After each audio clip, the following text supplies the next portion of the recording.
मंगलम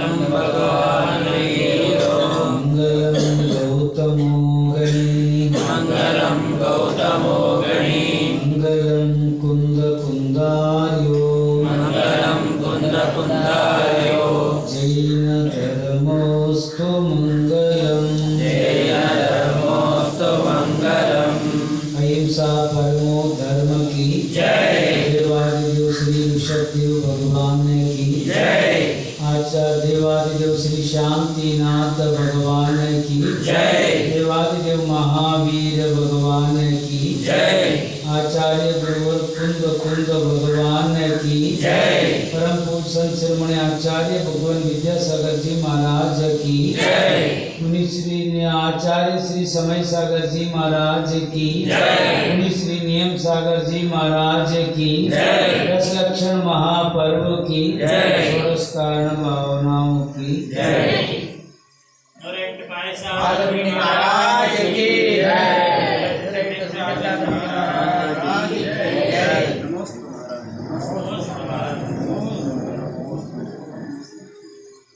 षोडश कारण भावना ಯಾವ ಭಾವನೆ ಗೊತ್ತು?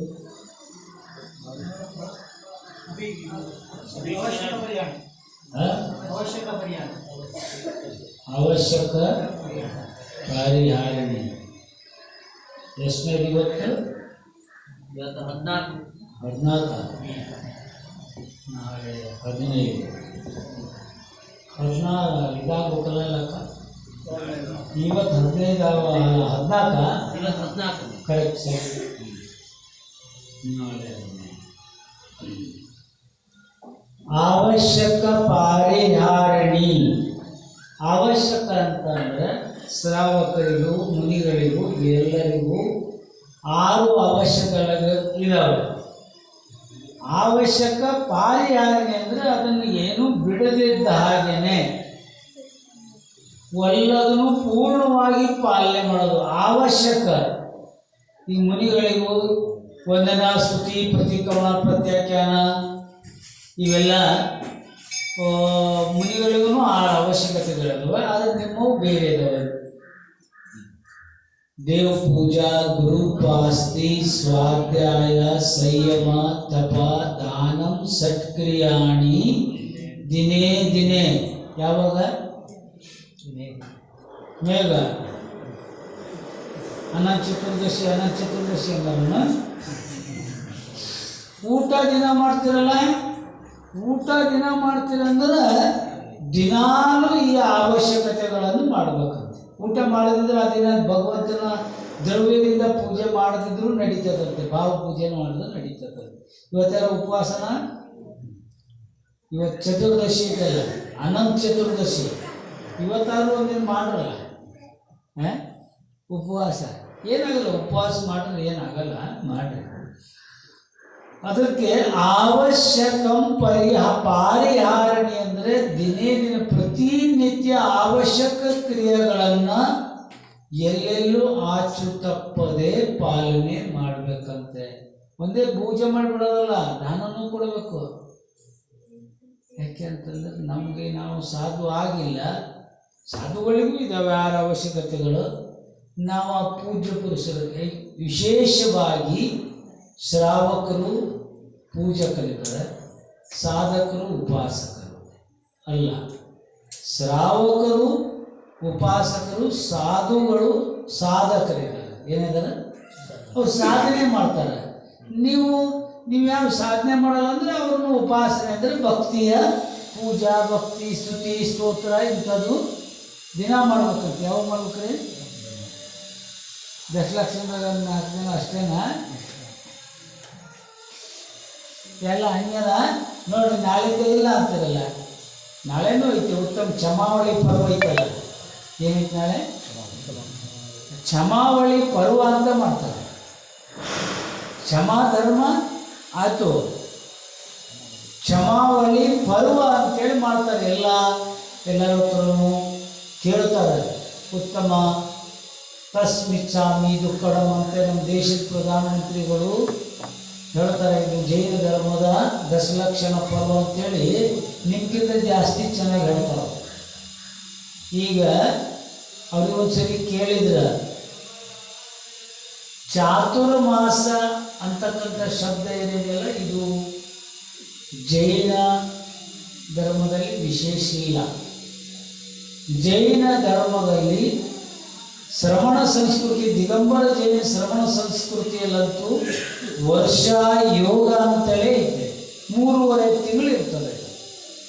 ಆಷಾಢ ಶುಕ್ಲ ಚತುರ್ದಶಿಯಿಂದ ಕಾರ್ತಿಕ್ ಕೃಷ್ಣ ಚತುರ್ದಶಿ ರಾತ್ರಿ ಅಪರಾಹ್ನ ಕಾಲ ಅಂದ್ರೆ ಪೂರ್ಣ ಆಗ್ತದೆ, ಅಮಾವಾಸ್ಯೆ ತಕ್ಕ.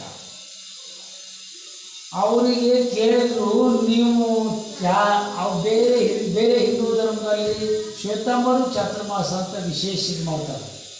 ಅಂದರೆ ಹಿಂದೂಗಳಲ್ಲೆಲ್ಲ ಇದೆ ಚಾತುರ್ಮಾಸ ಅಂದ್ರೆ. ಚಾತುರ್ಮಾಸ ಅಂದರೆ ಏನು, ಅದ್ರಾಗ ಏನು ಮಾಡ್ತಾರೆ? ಆಜ್ ತಕ್ ಸಮಾಚಾರದಾಗ ಕೇಳಕ್ಕೆ ಬಂದ್ರೆ ಅವ್ರು ಏನು ಹೇಳಿದ್ರು ಗೊತ್ತಾ?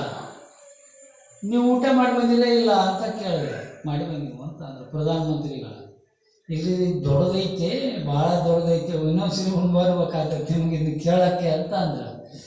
ಆದರೂ ಚಾತುರ್ಮಾಸದಲ್ಲಿ ನಾನು 4 ತಿಂಗಳು ಒಂದೇ ಊಟ ಮಾಡ್ತೀನಿ ಅಂತ. ಊಟ ಅಂದ್ರೆ ಮತ್ತು ನೀವು ತಿಂಡಿ ಅಂತ ತಿಳಿಬೇಡ್ರಿ, ನೀವು ತಿಂಡಿ ಮತ್ತು ನಡೀತದೆ, ಊಟ ಒಂದೇ.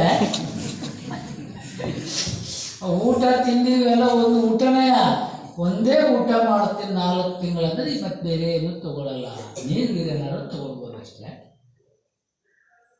ಅದಕ್ಕಾಗಿ ಇವತ್ತು ಅನಂತ ಚತುರ್ದಶಿ ಐತೆ, ಎಲ್ಲರೂ ಉಪವಾಸ ಮಾಡ್ರೆ ಸಾಯಂಕಾಲ 4 ಗಂಟೆ ತನಕ. ಈಗ ನೀರು ಕುಡಿದು ಬಂದಿರ ಇಲ್ಲ, ಕುಡಿಲಲ್ಲ. ಈಗ ನೀರು ತಗೊಳ್ಳಲ್ಲ ಅಂತಂದ್ರೆ ಸಾಯಂಕಾಲ 4 ಗಂಟೆ ತನಕ ಎಲ್ಲ ಬಿಡ್ರಿ. ಭಾಳ ಏನಾದ್ರು ತ್ರಾಸ ಆಯ್ತು, ತೊಂದರೆ ಆಯ್ತು ಅಂತಂದ್ರೆ ಸಾಯಂಕಾಲ ಅಷ್ಟೊತ್ತಿಗೂ ಸ್ವಲ್ಪ 4 ಗಂಟೆ ನಂತರ ಸ್ವಲ್ಪ ನೀರು, ಬಿಸಿನೀರು ಸ್ವಲ್ಪ ಕುಡಿಯೋದು.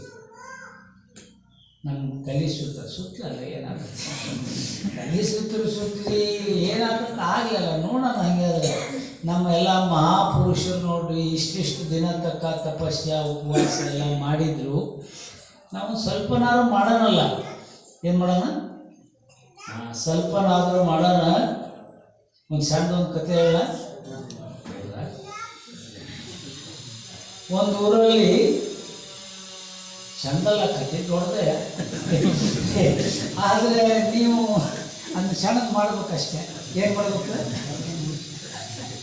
ಅದನ್ನೇ ಸಣ್ಣದು ಮಾಡ್ಬೇಕು. ಇನ್ನೇನು ಮಾಡ್ಬೇಕು? ದೊಡ್ಡದು ಮಾಡೋಕ್ಕೆ ಹೋದರೆ ನಾಳೆಯಿಂದ ಬರೋದೇ ಇಲ್ಲ. ಆತು ಮುಗೀತು ಇವತ್ತು. ನಾಳೆನೂ ಇಲ್ಲೇ ಅಭಿಷೇಕ ಮಾಡಲ್ಲ, ನಾಳೆ ಇಲ್ಲೇ ಅಭಿಷೇಕ ಮಾಡೋದು ಎಲ್ಲ ಇದೆ. ನಾಳೆ ಉತ್ತಮ ಕ್ಷಮಾವಳಿ ಪರ್ವ ಅಂತ ಮಾಡ್ತಾರೆ. ಇದು ಭಾಳ ಮಹತ್ವಪೂರ್ಣ ಐತೆ. ಆಗ್ತದೆ ಸಂಸಾರದಲ್ಲಿದ್ದ ಜೀವಿಗಳಲ್ಲಿ ಕಷಾಯಗಳು ಉತ್ಪನ್ನ ಆಗ್ತವೆ, ಸ್ವಲ್ಪ ಇದು ಆಗ್ತದೆ. ಏನಂತ ಅಂದ್ರೆ ನಮ್ಮ ಆಚಾರ್ಯ ಅಂತಿದ್ರು, ದುಶ್ಮನಿ ಕರು ಜಮಕರಿಕೆ इतना गुंजाइश रखो वक्त पर दुश्मन भी दोस्त बन जाए. ದುಶ್ಮನಿ ಅಂದರೆ ವೈರತ್ವವನ್ನು ಸಾಧಿಸೋದಾದ್ರೆ ಭದ್ರವಾಗಿ ಅದು ಅಷ್ಟು ಜಾಸ್ತಿ ವೈರತ್ವವನ್ನು ಸಾಧಿಸಿರಿ. ಆದರೆ ಅದರೊಂದು ಸ್ವಲ್ಪ ಇದನ್ನು ಇಟ್ಕೊಂಡಿರ್ರಿ. ಏನು ಇಟ್ಕೊಂಡಿರ್ರಿ? ಏನಂತಾರೆ ಅಲ್ಲಿ ಗುಂಜಾಯಿಸ್ ಅಂದ್ರೆ ನಿಮ್ಮಲ್ಲಿ ನಾವು ಸ್ವಲ್ಪ ಮಾರ್ಜನ್ ಏನಂತಾರೆ, ಅಲ್ಲ ಗುಂಜಾಯಿಸ್ ಅಂದ್ರೆ ಅದು ಸ್ವಲ್ಪ ಅಬ್ಸ್ಟ್ರಕ್ಷನ್ ಏನಂತಾರೆ, ಸ್ವಲ್ಪ ಇಟ್ಕೊಂಡಿರಿ ಜಾಗ. ಪೂರ್ಣ ಅಲ್ಲ, ಅವಕಾಶ ಬಂದಾಗ ಸಮಯ ಬಂದಾಗ ಆ ದುಶ್ಮನರಂದ್ರೆ ವೈರಿಗಳು ನಮ್ಮ ಮಿತ್ರರಾಗಲಿ ಅಷ್ಟೊಂದು ಇಟ್ಕೊಳ್ಬೇಕು. ಏನು ಇಟ್ಕೊಳ್ಬೇಕು? ವೈರಿನೂ ಅವಕಾಶ ಬಂದಾಗ ವೈರಿನೂ ಕೂಡ ನಮಗೆ ಮಿತ್ರನಾಗಬೇಕು. ಆವಾಗ ಅದಕ್ಕಾಗಿ ಬರ್ತದೆ. ಅದಕ್ಕಾಗಿ ನಾವು ಮನುಷ್ಯರ ಹತ್ರ ಅಷ್ಟೇ ಅಲ್ಲ, ಪಶು ಪಕ್ಷಿ ದೇವ ನಾರ್ಕಿ ಎಲ್ಲರ ಹತ್ರನೂ ಕ್ಷಮೆ ಕೇಳ್ತಾರೆ. ಜೀವ ಮಾತ್ರದಲ್ಲಿ ನಾವು ಪ್ರತಿಕ್ರಮಣ ಮಾಡ್ತೀವಿ ಅಂದರೆ ಏಕೆಂದ್ರೆ ಕಲ್ಲು ಮಣ್ಣು ಪೃಥ್ವಿಕಾಯ ಜಲಕಾಯ ಅಗ್ನಿಕಾಯ ವಾಯುಕಾಯ ವನಸ್ಪತಿಕಾಯಿ ಎಲ್ಲ ನಾವು ದಿನದ 3 ಸರಿ ಪ್ರತಿಕ್ರಮಣ ಮಾಡಿದ್ರೆ ಅಲ್ಲ ಬಂದೇ ಬರ್ತದೆ. ಪೃಥ್ವಿಕಾಯ ಜೀವ ಸಂಖ್ಯೆ ಸಂಖ್ಯೆಜ, ಆವುಕಾಯ ಜೀವ ಸಂಖ್ಯೆ ಸಂಖ್ಯೆಜ, ವಾಯುಕಾಯ ಜೀವ ಸಂಖ್ಯೆ, ಅಗ್ನಿಕಾಯ ಜೀವ ಸಂಖ್ಯೆ ಸಂಖ್ಯೆಜ, ವಾಯುಕಾಯ ಜೀವ ಸಂಖ್ಯೆ ಸಂಖ್ಯೆಜ, ವನಪದಿಕಾಯ ಜೀವ ಅನಂತ ಅನಂತ ಹರಿಯ ಬೀಯ ಅಂಕುರ ಚಿನ್ನ ಬಿಣ್ಣ ನಾವು ದಿನನಿತ್ಯ ಪ್ರತಿಕ್ರಮಣದ ಹೇಳ್ತೇವೆ. ಭಗವಂತ ಜೈನ ಧರ್ಮದಲ್ಲಿ ಯಾರನ್ನು ನಿಂದೆ ಮಾಡೋದು, ಯಾರನ್ನಾದರೂ ಅವಹೇಳನೆ ಮಾಡೋದು ಅಥವಾ ಅವರಿಗೆ ಏನಾದರೂ ಇದು ಮಾಡೋ ಅಂಥದ್ದು ಎಲ್ಲೆಲ್ಲೂ ಇಲ್ಲ. ಯಾವುದೇ ಜೀವಿ ಇರಲಿ, ಬೇಕಾದ್ರೆ ಅದು ಏಕೆಂದ್ರಲ್ಲಿ ಇರಲಿ, ಎಲ್ಲೇ ಇರಲಿ, ಅದು ಒಂದು ವೇಳೆ ವಿಪರೀತ ಐತೆ ಅಂದರೆ ಮಧ್ಯಸ್ಥಿ ಇರ್ತಾನೆ ಅಷ್ಟೇ ಹೊರತು ಸತ್ವೇಶು ಮೈತ್ರಿಂ ಗುಣಿಷು ಪ್ರಮೋದಂ ಕ್ಲಿಷ್ಟೇಶು ಜೀವೇಶು ಕೃಪಾಪರುತ್ತಂ ಮಾಧ್ಯಸ್ಥ ಭಾವಂ ವಿಪರೀತ ವೃತ್ತೋ. ಎಲ್ಲ ಜೀವಿಗಳಲ್ಲೂ ಸತ್ವೇಶು ಮೈತ್ರಿಂ, ಮೈತ್ರಿ ಭಾವ, ಪ್ರೇಮ ಭಾವವನ್ನು ಇಟ್ಕೊಳ್ಳೋದು, ಪ್ರೀತಿಯನ್ನು ಇಟ್ಕೊಳ್ಳೋದು. ಗುಣಿಷು ಪ್ರಮೋದಂ, ಗುಡಿ ಜನರು ಕಂಡ ತಕ್ಷಣ ಎದ್ದು ನೀಡೋದು, ಅವರಿಗೆ ನಮ್ರತೆಯಿಂದ ಕೈ ಮುಗಿದು ಮತ್ತೆ ಮತ್ತೆ ಎಷ್ಟು ಸರಿ ನಮಸ್ತೆ ಮಾಡ್ಬೇಕು ಮಹಾರಾಜ? ಒಂದು ಸರಿ ಮಾಡಿ ಸಾಕು. ಒಂದು ಸರಿ ಮಾಡಿದ್ರು ಸಾಕಲ್ಲ, ಎಷ್ಟು ಸರಿ ಮಾಡಿದ್ರು ಸದಾ ಮೇಸ್ತು ಸದಾ ಮೇಸ್ತು ಸದಾ ಮೇಸ್ತು ಭವೇ ಭವೇ ಜಿನೇರ್ ಭಕ್ತಿ ಸದಾ ಮೇಸ್ತು ಭವೇ ಭವೇ ಯಾವಾಗಲೂ ಮಾಡ್ತಾ ಇರಬೇಕು. ಮುನಿಷು ಪ್ರಮೋದಂ ಕ್ಲಿಷ್ಟೇಶು ಜೀವೇಶು ಕೃಪಾಪರತ್ತಂ. ದುಃಖಿ ಜೀವಿಗಳ ದುಃಖವನ್ನು ನೋಡಿ ನಮ್ಮಲ್ಲಿ ಕರುಣಾಭಾವ ಹೆಚ್ಚಾಗಿ, ಪ್ರಭು ಇನ್ನೊಬ್ಬರ ದುಃಖವನ್ನು ನೋಡಿ ಕಣ್ಣಲ್ಲಿ ನೀರು ಬರ್ಬೇಕಂತದೆ. ನಮ್ಮ ದುಃಖಕ್ಕೆ ಎಲ್ಲರೂ ಜಗತ್ತಾಗ ಇರ್ತಾರೆ, ಇನ್ನೊಂದು ಜೀವದ ದುಃಖವನ್ನು ನೋಡಿ ನಮಗೆ ಕಣ್ಣಲ್ಲಿ ಕಂಬನಿಗಳು ಬರಬೇಕು ಅಂತ ಕೆಲಸ ಮಾಡಬೇಕು. ಆಮೇಲೆ ವಿಪರೀತ ಋತು ಮಾಧ್ಯಸ್ಥ ಭಾವ. ಅವ್ರು ಪೂರ ಧರ್ಮದ ವಿಪರೀತ ಹೋಗ್ತಾ ಇದ್ದಾನಂತಂದರೆ ಅವರಲ್ಲಿ ಪ್ರೀತಿನೂ ಇಲ್ಲ, ದ್ವೇಷನೂ. ನಿಮ್ಗಪ್ಪ ನಾ ಮೋಕ್ಷ ಮಾಡೋದವರು ನೀವು ಮೂವ್ ಮಾಡೋದಾಗ ಪಾಪ ಅಕಂಠ ಪಾಪದಲ್ಲಿ ಮುಳುಗಿದ್ರೆ ಅವ್ರ ಜೊತೆಗೆ ನಾವು ಅವ್ರ ಜೊತೆಗಂತೂ ಹೋಗಕ್ಕೆ ಸಾಧ್ಯತೆ ಅಂದರೆ ಸಾಧ್ಯ ಇಲ್ಲ. ಕೆಲವರು ಅಂತಾರೆ ಸಮಾಜದಲ್ಲಿ ಎರಡು ಭಾಗ ಆಗ್ತತೆ, ಎಲ್ಲ ಒಂದೇ ಆಗಿರೋಣ, ಒಂದಾಗಿ ಒಬ್ಬ ಮದ್ಯಪಾನ ಕುಡಿತಾನ, ಒಂದು ಮನೆಯಲ್ಲಿ 2 ಜನ ಅಣ್ಣ ತಮ್ಮ ಇದ್ರು, ಒಬ್ಬರು ಮದ್ಯಪಾನ ಸೇವನೆ ಮಾಡ್ತಾನೆ, ಒಬ್ಬ ಇನ್ನೊಬ್ಬರು ಭಗವಂತನ ಅಭಿಷೇಕ ಪೂಜೆ ಮಾಡ್ತಾನೆ. ಆವಾಗ ಅವರಿಬ್ಬರು ಬೇರೆ ಆದ್ರಲ್ಲ, ಇಲ್ಲ ಆದರೂ ಇಬ್ಬರು ಅವನು ಅದ್ರ ಜೊತೆಗೆ ಹೋಗ್ಬೇಕು, ಇನ್ನು ಒಟ್ಟಿಗೆ ಇರ್ಬೇಕಂತಂದ್ರೆ ಅವನು ಪಾಪ ಕಾರ್ಯ ಮಾಡ್ತಾನೆ ಅಂತೇಳಿ ನಾವು ಅವನ ಜೊತೆಗೆ ಹೋಗೋದ, ಅದು ಬರಲ್ಲ. ನಾವು ಬೇರೆ ಬೇರೆನೇ, ಅದು ಆಗದೆ ಏನೂ ಮಾಡೋಕ್ಕಾಗಲ್ಲ. ಅದಕ್ಕಾಗಿ ಒಂದು ನಗರದಲ್ಲಿ ಮಹಾಮುನೀಶ್ವರರು ವಿರಾಜಮಾನರಾಗಿದ್ದರಂತ. ಅಲ್ಲಿ ಊರ ಹೊರವಲಯದಲ್ಲಿ ಉಪವನ ಇರ್ತಿತ್ತು, ಅಲ್ಲಿದ್ದರಂತ. ಆ ಉಪವನದಲ್ಲಿ ವಿರಾಜಮಾನರಾಗಿದ್ದರು. ಎಲ್ಲ ಶ್ರಾವಕರು ಹೋಗಿ ನಿಯಮ ತಗೊಂಡು ಬಂದರು. ಅಲ್ಲೊಬ್ಬ ಬೆಸ್ತರವನು, ಇದು ಬೆಸ್ತರವನು ಗೊತ್ತಲ್ಲ ನಿಮಗೆ? ಅವನು ಅಲ್ಲಿ ಹೋದರು. ಅವರು ಅಲ್ಲಿ ಹೋಗಿ ಮಹಾರಾಜರಿಗೆಲ್ಲ ಹೋದ್ಮೇಲೆ ಶ್ರಾವಕರು ನಮಸ್ತು ಮಾಡಿ, ಮಹಾರಾಜರೇ ನಾನು ಬಹಳ ಪಾಪ ಕಾರ್ಯದಲ್ಲಿ ಉಳ್ಕೊಂಡಿದ್ದೀನಿ, ಪಾಪಿಯಾಗಿದ್ದೀನಿ, ಇನ್ನೀ ದಿನನಿತ್ಯ ಅಂದರೆ ಈ ಕಾರ್ಯ ಮಾಡಿ ಪಾಪ ಮಾಡ್ತಾ ಇದ್ದೀನಿ, ಆದರೆ ನನಗೂ ಒಂದು ಏನಾದರೂ ಒಂದು ನಿಯಮ ಕೊಡಿ ಅಂತ ಕೇಳಿದೆ. ಏನು ಕೇಳ್ದ?